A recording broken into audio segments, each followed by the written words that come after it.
The three witches are back, dancing around their cauldron and brewing up a potion in one of the most celebrated scenes in all of Shakespeare's work. Then in bursts Macbeth, demanding to know more about his future, at which point three apparitions appear and give him three new prophecies. Macbeth demands to know more, and so a show of kings is presented to him, the descendants of Banquo. Furious Macbeth can do nothing because the witches disappear. And in comes Lennox to tell Macbeth that Macduff has gone off to England. He's furious. He's mad. He's going to kill Macduff's family. That's what happens in Act 4, Scene 1 of Macbeth.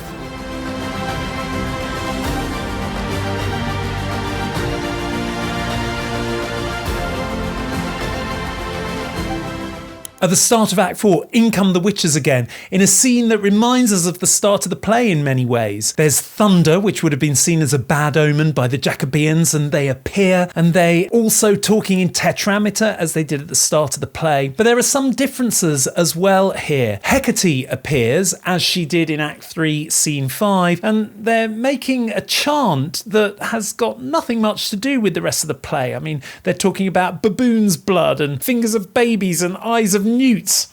What?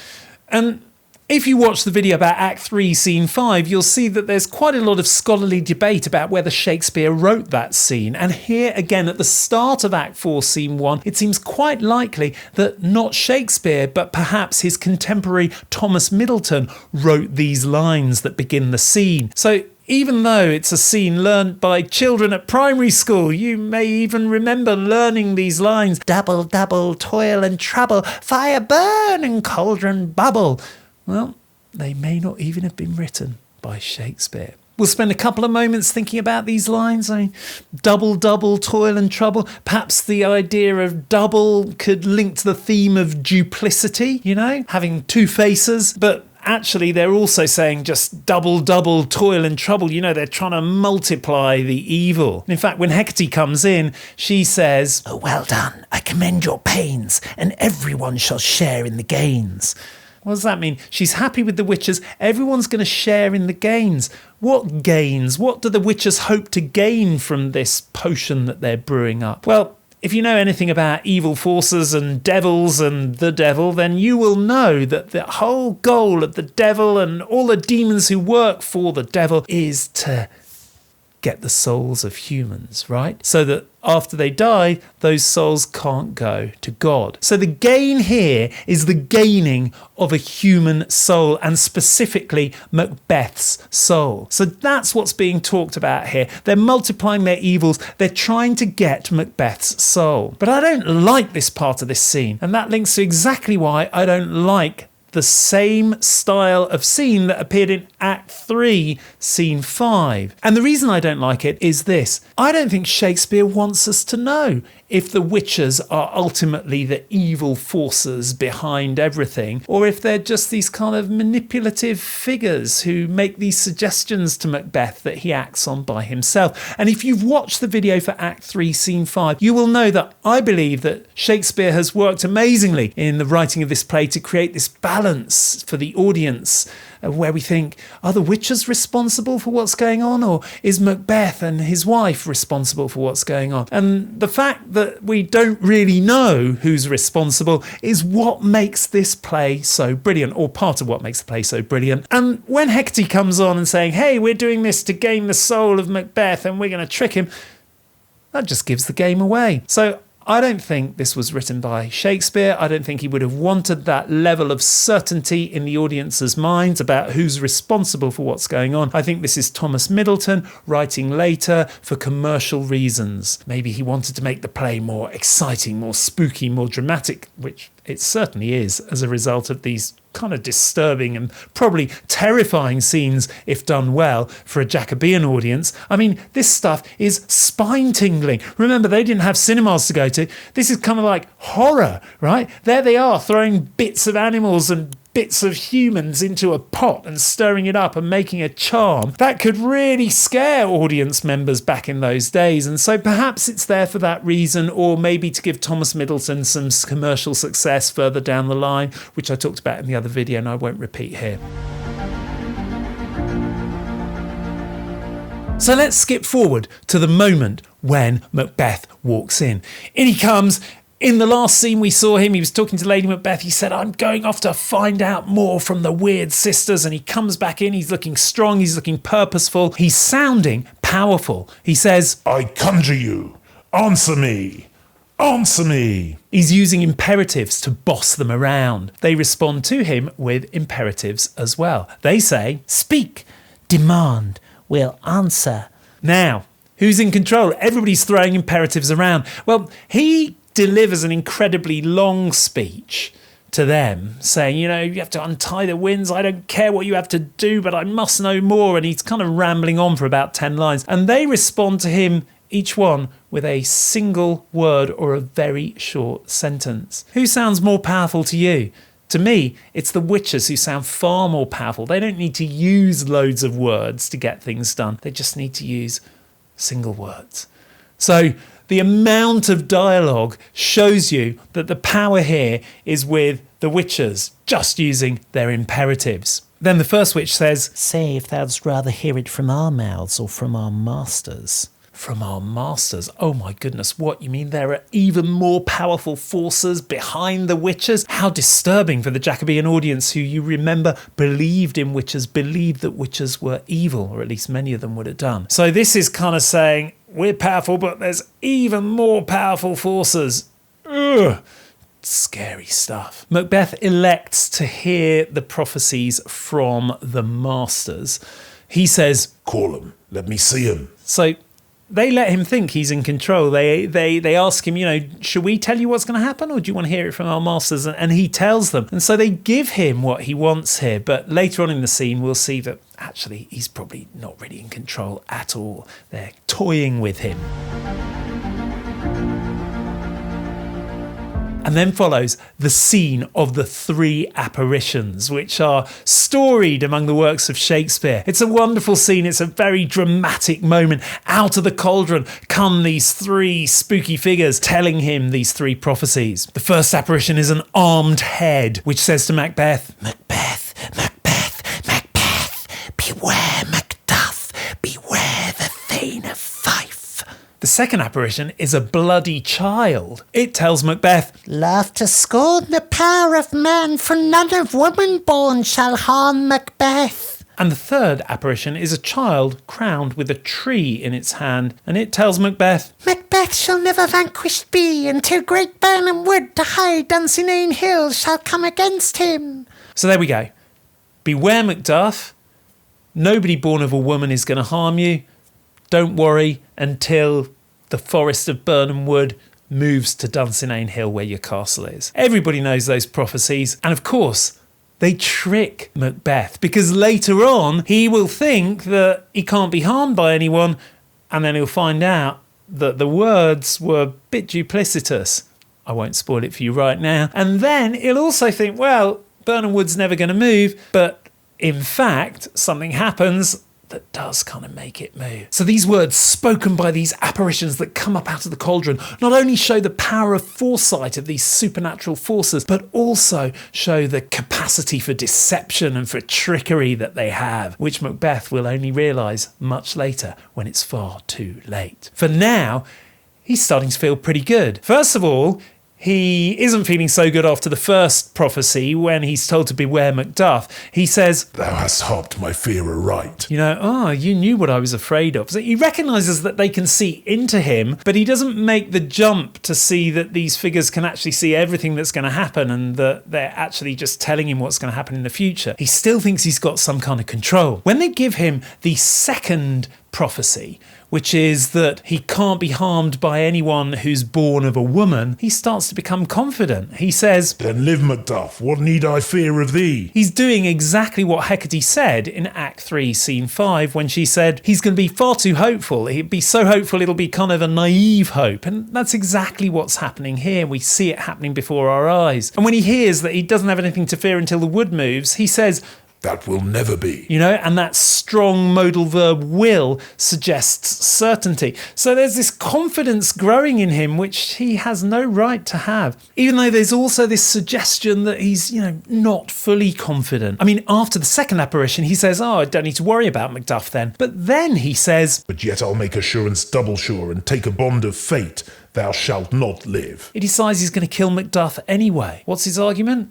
He's going to make double sure of it, and he's going to force fate to help him out. Now, we've spoken previously in these videos about how Macbeth doesn't really understand the concept of fate if he thinks he can influence fate, and here again he's saying, I'm going to make fate be on my side, which, you know, again shows his muddy philosophical thinking. And then there's one other way in which he seems to be not quite certain about the future, because he also says to the three witches, Yet my heart throbs to know one thing. Tell me if your art can tell so much. Shall Banquo's issue ever reign in this kingdom? are Banquo's children ever going to be the kings? That's what's really still bothering him. And at that point, the witches say, Show, show, show. Show his eyes and grieve his heart. Come like shadows, so depart. again, they use single words, which is just incredibly powerful of them. And then up rises this vision. It's a parade of 8 kings, the last one with a mirror in its hands and with Banquo following. Now, this is kind of the answer to Macbeth's question, are Banquo's children going to reign? The answer is yes, for generations. In fact, 8 is the number of Stuart kings that there were. And remember that James I at that time thought he was directly descended from Banquo. So in fact, what you're seeing on the stage here for the Jacobean audience is a representation of the direct line of descent from Banquo to the modern Stuart kings, one of whom was on the throne when this play was first performed. And again, there's this kind of propagandistic feel from Shakespeare here. I'm showing you that you, James I, are descended from Banquo, that you come from good stock, and I'm showing that to everybody who's watching this play, and I'm showing that tyranny can't prevail over the rightful line and the rightful heir of the king. So there's really this propagandistic feel going on. Macbeth is absolutely disgusted. He calls the witches filthy hags, and then he asks them, Why'd you show me this? So his insults, his questions show that he's deeply disturbed. When the show has ended, the witches turn to him and there's some mockery in their voices when they say, But why stands Macbeth thus amazedly? Why are you so amazed? I mean, obviously they realise why he's so amazed, because he's seen his enemy's children becoming the king, and that's not what he wants. So the fact that they ask him as if shocked, why are you so amazed, really shows that they're toying with him. And then they finish the scene, or they're part of the scene, toying with him as well, when they say, Come, sisters, cheer we up his sprites, and show the best of our delights. I'll charm the air to give a sound, while you perform your antic round, that this great king may kindly say, our duties did his welcome pay. This great king, there's definitely some irony there, isn't there? And they refer to what they're doing as their duties to him. And that's ironic too, isn't it? Because there's not really any sense in which they're being dutiful. They pretended to be dutiful by showing him what he asked to be shown. But in fact, what they've given him is more anxiety, more fear, more anger. Any sense that he was going to get some sense of control and a grasp of what was going on by coming to visit them is completely undermined by their behaviour throughout this scene, and particularly at the end here, when they dance and then they vanish. Brilliant. He's got no power over them at all. They're dancing rings around him. Literally, they dance around him. Metaphorically, he can't keep up with them. And then they disappear. He isn't able to kind of grasp onto them in any way. So if there was any doubt in the audience's mind about how much power and how much control there is belonging to who in this scene, it's sealed at the end there when they mockingly dance around him and then disappear. And from now on, those prophecies will just go to prove how powerful they were, because of course, Macduff will be the one to be feared. And the wood moving, well, that will be a moment. And even the prophecy that no one being born of a woman would be able to harm him will be brought into doubt. So everything that happens in the rest of the play just proves the power of the witches.